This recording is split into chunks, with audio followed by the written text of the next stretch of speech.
Hi, y'all. So Hello. Hey, I'm Edmund, and my pronouns are we, they, and they. go ahead, Sheena. Thank you. My name is Shayna. My pronouns are they, them. I'm a Capricorn. Paul. My name is Paul Richmond. My pronouns are he, him. I'm an artist in California. Wonderful. Shayna, I am also a Capricorn. Really? Yeah, I love that. I love that so I much. had to throw that out there. I should have included. I'm an Aries. Ooh, okay, that makes sense also. Work well together. Awesome, great. Wonderful. So we are having this chat for the International Day Against Transphobia, Homophobia, and Biphobia. And I would love for us to get to talk a little about how we can like show up for ourselves and our communities in a world where these phobias exist. Like how can we support ourselves and the communities that are impacted by these phobias? I love that. Who would you like to go first? I mean, Whoever. Anybody can dive in, or I can say. I think we're both too polite. You might need to like tell us who. I'm not that polite. Oh, okay, then go ahead. I'm from the Midwest, so I'm like super nice. I love that. I'm from Michigan, actually. So, oh, so you're okay then. I'm from Ohio originally. neighbors. The first thing that I think about when I think of like community and like ourselves is like finding that community, right? Like to be your most authentic self, like it's hard to be that in a silo. And I think being in that juxtaposition, I almost feel like COVID has helped a lot of people see themselves and explore themselves. So after this COVID experience where you're like in your silo and you're exploring your gender and your sexuality, maybe through the internet or throughout whatever you're doing, which we all should be doing, how do we find that community where we feel safe to bring that person to the public eye? Yes. So I'm excited for that even. Absolutely. Yeah. For me, one of the things that I think about when I think about transphobia and homophobia and all of these phobias is that last part of the word, phobia. You know, this is based in fear. All of these things are coming from a place of fear, and whatever it is that's causing that fear might be different for different people. But if you think about it that way, you know, it really makes me feel more powerful. Was so critical, so important for me, and it really helped me to, you know, become more confident in myself, but to also realize that the people who were being so hateful were coming from a place of ignorance and fear, and that to me is almost empowering in a way. We can fight against that if we look at it that way. They do not have the advantage in the situation. I love that. I lost y'all for a sec. Did I Oh no.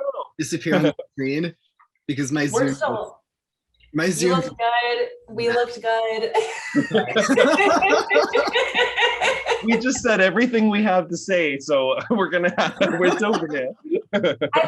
I like what you said about phobia and fear and how potentially like the oppressed community of fear having like the power. And I also think like what is fear, but like not understanding and not knowing something or something being unfamiliar, right? Absolutely. So that does give us the power because we do know, right?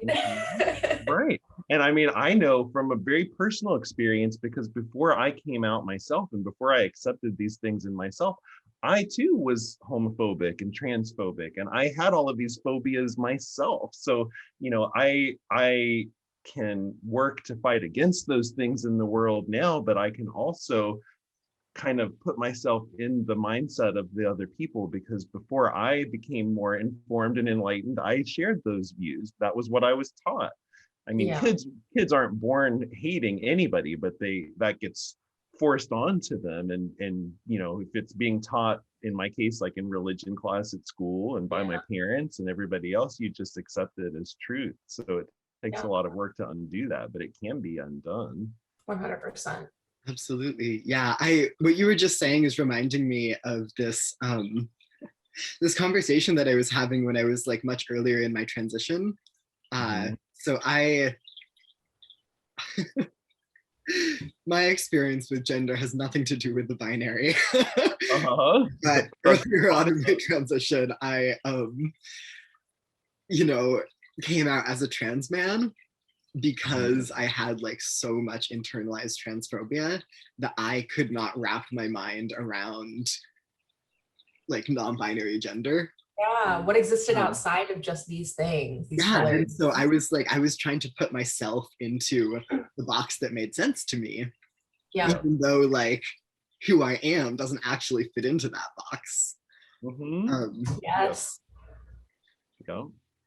Yeah. I relate to that in regard to sexuality, almost in a way where like, what is the term? Normalcy? Oh yes. Compulsory, hetero compulsory, right? Like you're indoctrinated your entire life to like believe that if you look like this, then you're going to love this person. So like, is my sexual attraction to men created by societal norms because I don't understand what love looks like outside of these things? And this is something that I started unpacking during quarantine and COVID, of like being alone with my thoughts and being like, oh, Isn't it fascinating how all of that stuff that gets imposed on us, we absorb that, and it takes a lot of work to unpack that. Absolutely. Even early on, when I was first starting to date, the people that I was attracted to, were so much more kind of aligned with the traditional ideas about masculinity, and I had to kind of, well, why is that? Why is that who I'm attracted to? And then as soon as I started to more fully accept myself, then I began to appreciate the diversity of others so much more. And it is a process. It is, yeah. I've also been doing a lot of like unpacking of stuff during the pandemic. And I like every interaction that we have impacts us and like shapes us, and people's reactions to who we are and how we express ourselves and like everything is giving us clues as to what is like acceptable and what's not. But when we're like so isolated that we're not having all of those reactions from others all the time to who we are, it like gives us this space to get to explore ourselves without that like judgment from others. And so we're only like met with our own judgment. And then we get to like unpack that and like work on that too. And I like something that has changed so much for me during the pandemic is as I've been like unpacking my own internalized transphobia and like working on loving and accepting myself. I found that like when I have encountered situations where somebody is being like transphobic or homophobic towards me, it doesn't hurt me as much because the words that they're saying, I don't have the internalized self-hate to make that hurt. I can realize that like whatever they say is just a reflection of like what's going on in their mind, and it doesn't have to be about what's going on with me. That's the empowering part of it. And I think as someone who's been making queer art for 20 years, when I first started out, I was not secure in who I was. So I would get hate comments and messages and things, and I would really internalize a lot of that. But as I have grown and become more confident in myself, exactly as you were just saying, now I recognize this is their problem. They're expressing something that is painful for them that has nothing to do with me. I'm totally happy with who I am. Exactly. I started exploring the changing of my pronouns, probably like the beginning of quarantine. I've moved to Portland and I'm like being exposed to like different communities who are out in different ways and express themselves in different ways that I had never like been so close to before. And I had been questioning my own identity with my gender since probably for a long time, right? Like internally, and having these questions, and like especially any questions.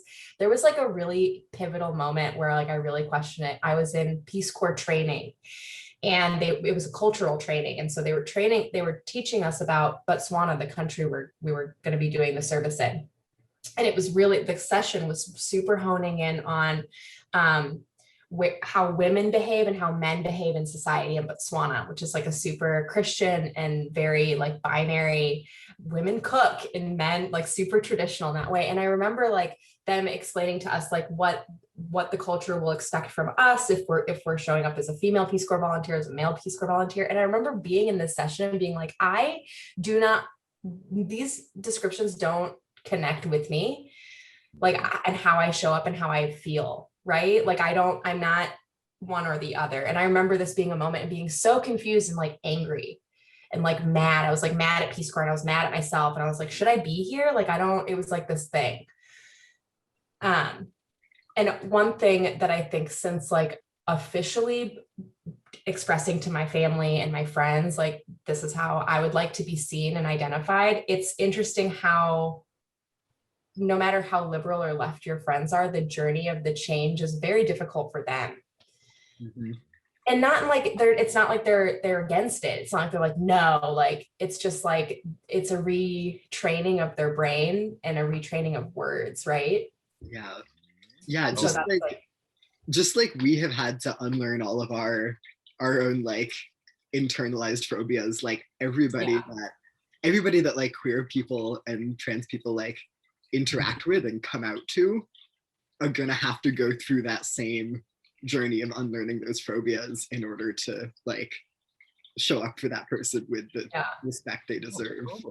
And it might be multi-step. I was talking with my friend last night, and we were kind of laughing because he was saying how he came out to his parents so many times, first as a lesbian, then as transgender, then as poly, and then as a sex worker. And he's like, and I'm open, by this point, I'm just telling them everything. They can go with it. And I thought that's just amazing, because we need to have those conversations, even though they're difficult.